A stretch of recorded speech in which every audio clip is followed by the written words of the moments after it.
Do you know what the top 3 reasons why people are not investing? Having a lack of money, having a lack of knowledge, and having a lack of confidence, which is rooted in fear. If you watch this video in its entirety, you're gonna have no excuses as to why you are not investing. Because today we're going over my free Google Sheets that I use to budget everything. Let's go.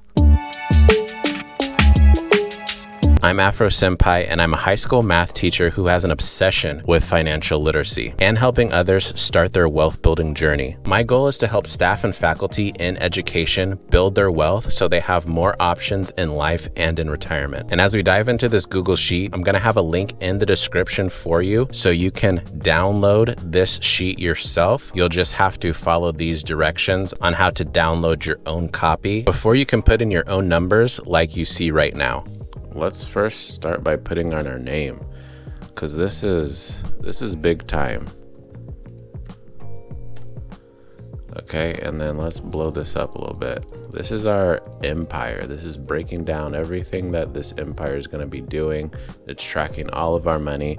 So have your name up there, big, bold, and proud. In August, and it's 100.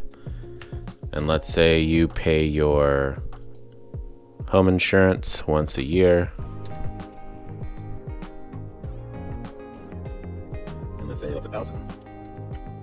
Let's say you have a kid's birthday.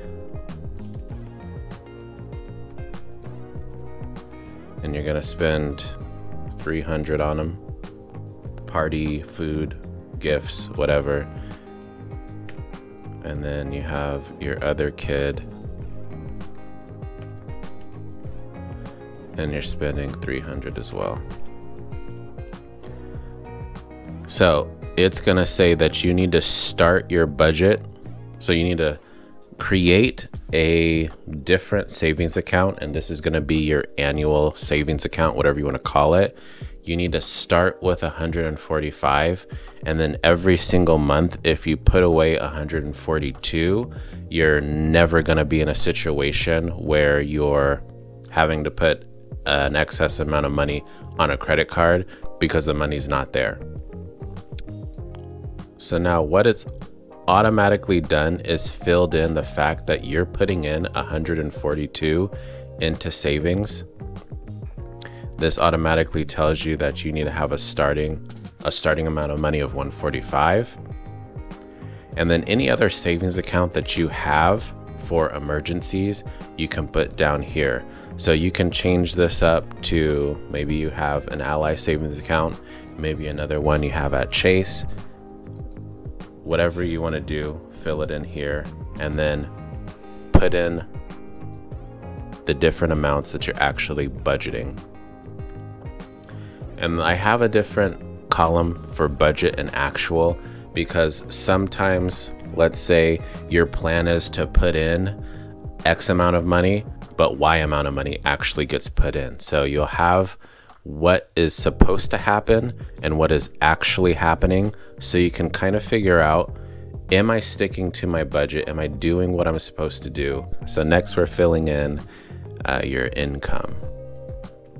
So whatever job you're working, let's say you expect to have about 3,000. And if you're doing this with a spouse, second job, or you have a second job, you put that here. So let's say you have a partner with your budget, and they're bringing in, like, you expect 2,500. Now, let's say you have a bad week or a bad month, and you only bring in 275. So it highlights it in red, meaning that you did not hit what your budget was expected. And if you go over, it also highlights in green, saying that's a good job. The budget is always like what you expect. So you can do this right now.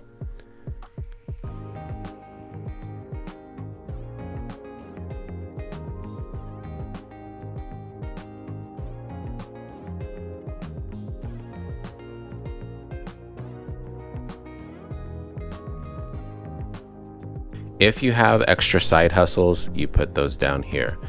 Something that people don't keep track of is their side hustles will accumulate money that could be potentially taxable.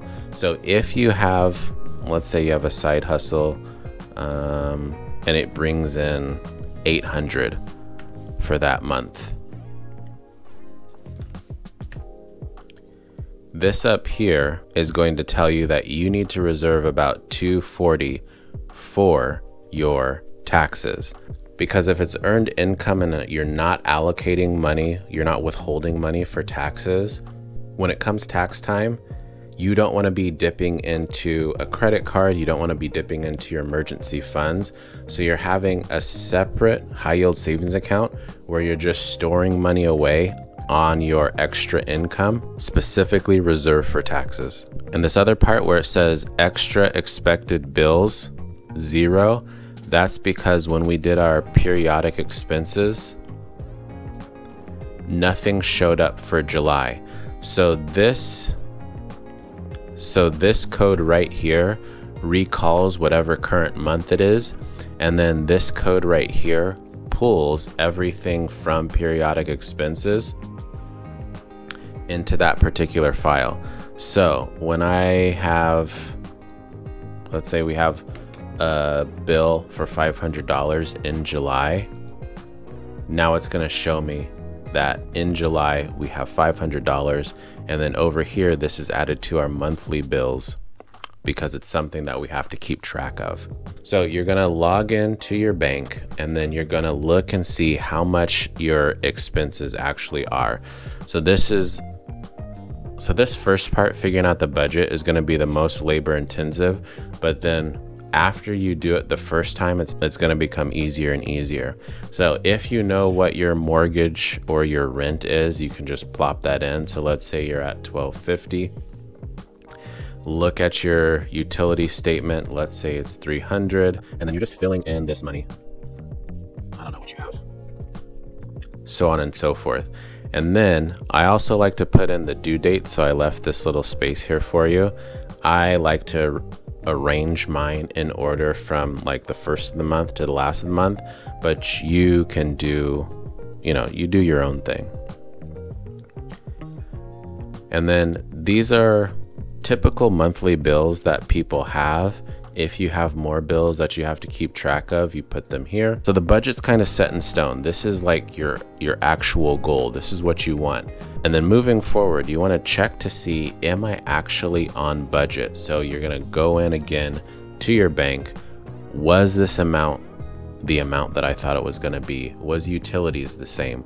Was internet? Was everything the same? And then you're going to start to compare your budgeted amount of money versus your actual amount of money that's going out. So if you have, let's say this was, it's actually 315, that's 377, that's zone.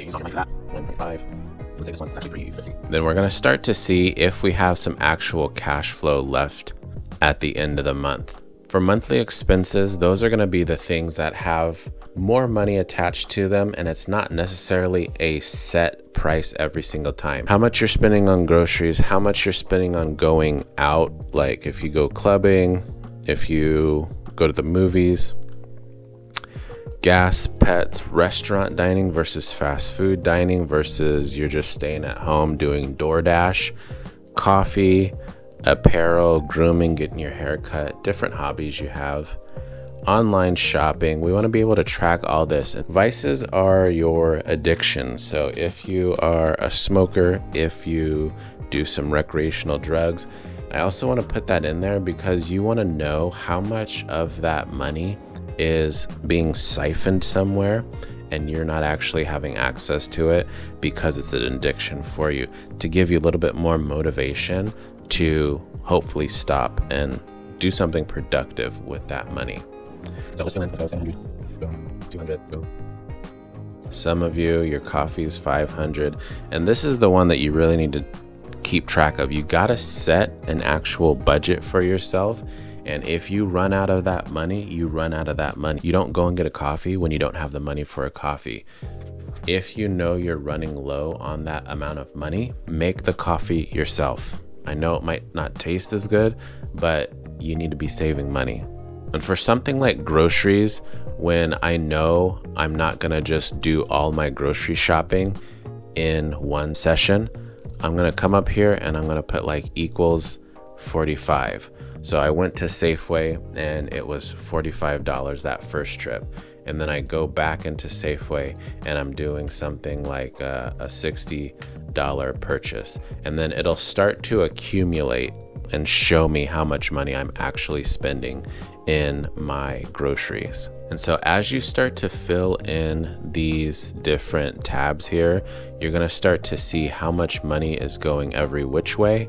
And then we see a cash flow breakdown of a lot of my money is just income right now, which is great. So I don't have a lot of expenses, but that's probably because I don't have my actual filled in. So let's say this was 50, this is 250.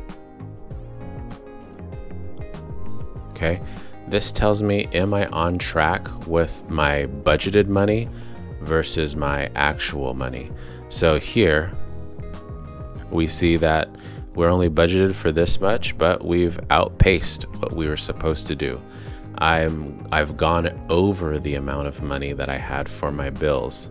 Now we're about halfway through, and let's say your budget actually reveals that you have no extra cash flow. I still have a deal for you. For the price of 2 cups of coffee, and as educators, don't even tell me that you don't drink coffee, because the majority of us do. I have a mini guide for new investors that breaks down almost everything you would want to know if you're starting to invest for the first time. It's going to go over so many things. You're not going to understand why I would price it at $10 when it's so much more valuable than that. But I'm doing it anyway because I don't want money to be the only obstacle stopping you from investing. Now, if you're saying to yourself, well, why don't you just make it free? Shut your mouth.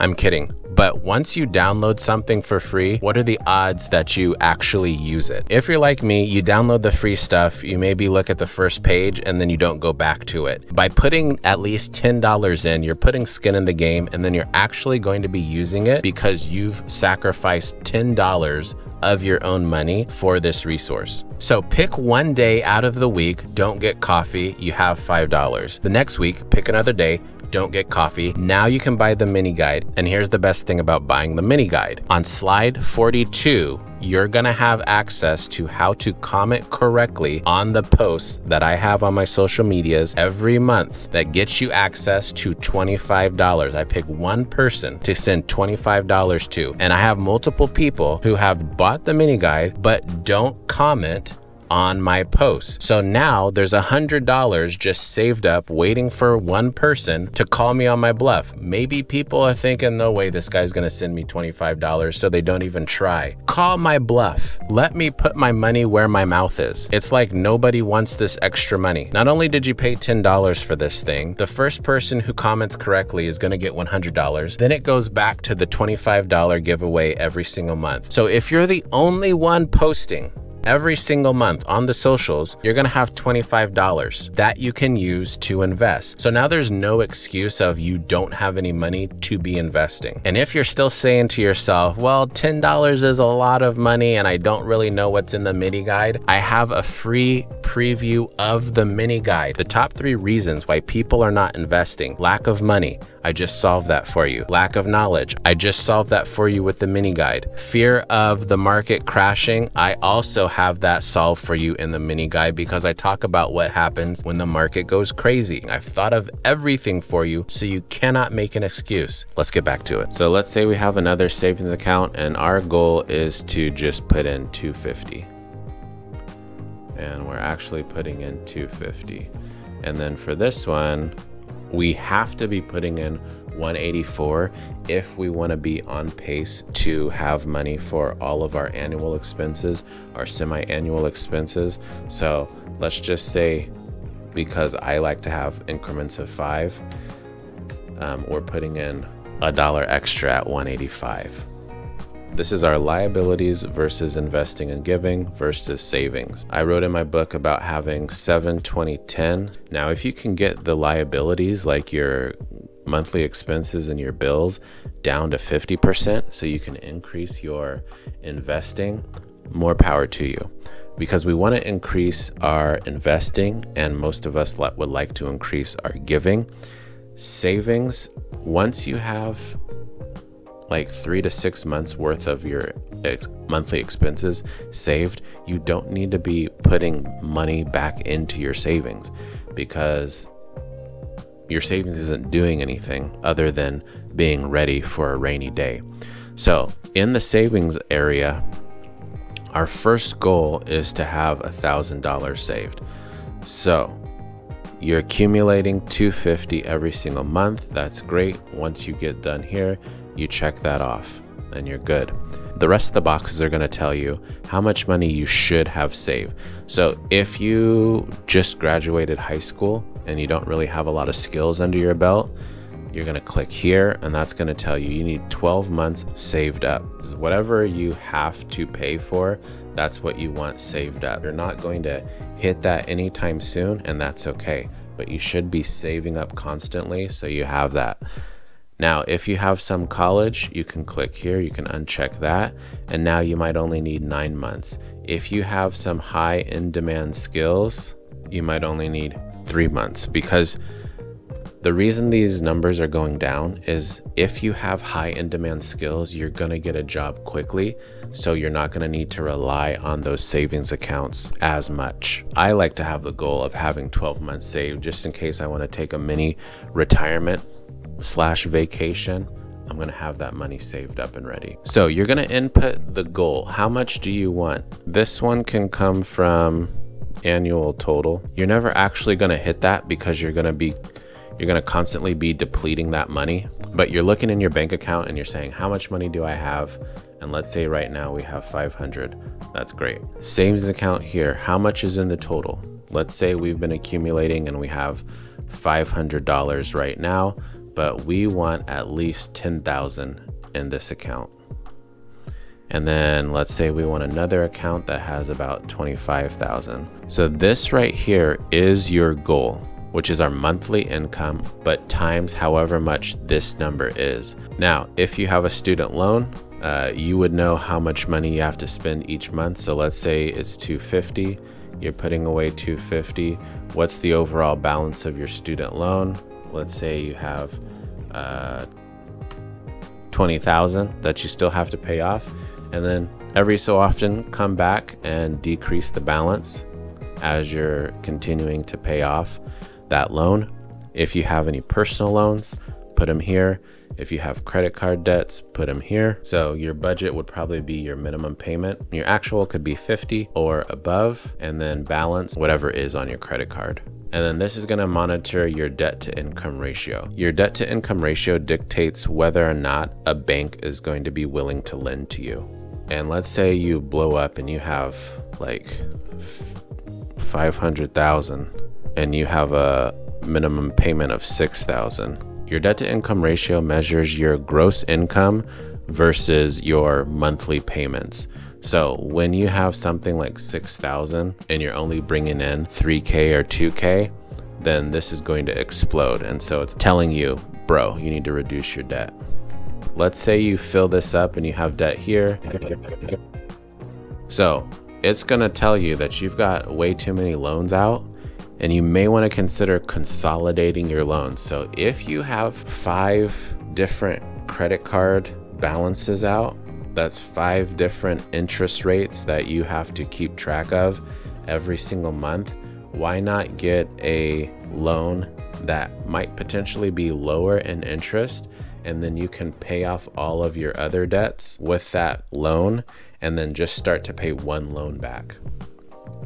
And a lot of times if you open up a new credit card, there's a 0% transfer that you can do, and I like to utilize those. You just have to pay a small fee, but you can be paying back a credit card for 0% interest for about a year. Now we're talking about your investments, and I kind of put them in the same category. You can expand this, and so you can increase more investments that you have or more giving that you have. Your budget, let's say you have 200 for your 401k, you're giving away that much, and then you're putting in your balance here. So let's say you have. Okay.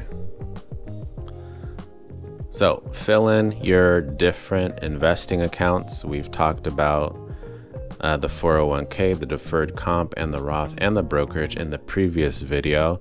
And if you have some giving that you like to do, put that in here.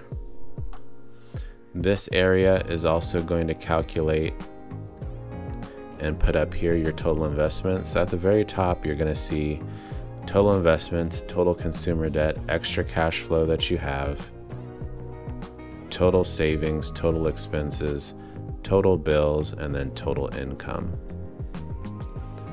But as you guys see, anything in yellow is typically going to be a code that's coming from somewhere else. So over here, I have this area that says don't touch because I have other calculators calculating thing and then reporting back to this sheet. So if it's in yellow or it already has code in it, so just you can click on any cell, and if it already has a code in it, don't touch it because it's going to mess up something somewhere else. And then other things to note in here is that you have your credit score. So you can go into your Equifax, Experian, and TransUnion, figure out what your credit score is, and then put it in here for yourself. And then each year, these guys' contribution limits change. So for 2026, these are the current contribution limit. Actually, yeah, I think I updated this. And then I think this is starred here because you can put in however much you want into a 529, but an individual person can only put at most 19,000 because that's the annual gifting limit that we have in our country. Every year you need to come back through and kind of change that to the next year and then update that. Sometimes they move, sometimes they don't, but it's important to know what contribution limits are so you don't get in trouble. This stuff is coming from your monthly expenses, by the way, and this is your budget versus your actual. And these are the most important things to keep track because your monthly bills are pretty much set in stone, but your monthly expenses are the things that can really jack your budget up. So you can see right here that you're on track. So I'm suspecting groceries are something that I'm suspecting that groceries are something that people don't really monitor, and coffee and eating out are things that people don't really track. So I put it in two different kinds of charts just so you have two visuals on what's actually happening with your money. But because you guys are making your own copy of this, you can tweak it, you can switch up the code however you want, and just make it your own. The one thing we can't do anymore is assume that the money is going to fix itself and we can just keep putting things on our credit card and paying them off eventually. That's not how we build wealth, and I want you guys to be able to build wealth so you have options in your future. If you downloaded the budget tracker for yourself, I need you to go down to the comments and write budget so people can see that others are actually doing this and we can encourage other people to start budgeting. Now, you guys can sign up with Rocket Money or do the apps, which will eventually try to get you to pay for their services. That's all good. As long as you're budgeting your money, I don't care. But if you're like me, you're gonna penny pinch your way to becoming wealthy and not try to use money when you could be doing it yourself. By all means, if you don't want to utilize the mini guide and try to learn everything that I've learned through the last 10 years and go through the mistakes and lose the amount of money that I've lost while I've been learning to invest, by all means, do it on your own. But if you want to fast track your learning, you want to avoid all the mistakes, you want to lose less money, then you're gonna want the mini guide for yourself. And that's gonna do it for this episode. Please share this video with somebody who needs to organize their money. And if you found value in the Google Sheet or the mini guide or the video itself, please like and subscribe for more content. You keep educating the future and I'll keep showing you how to build your wealth. And until the next one, remember to smile because you are beautiful. Peace.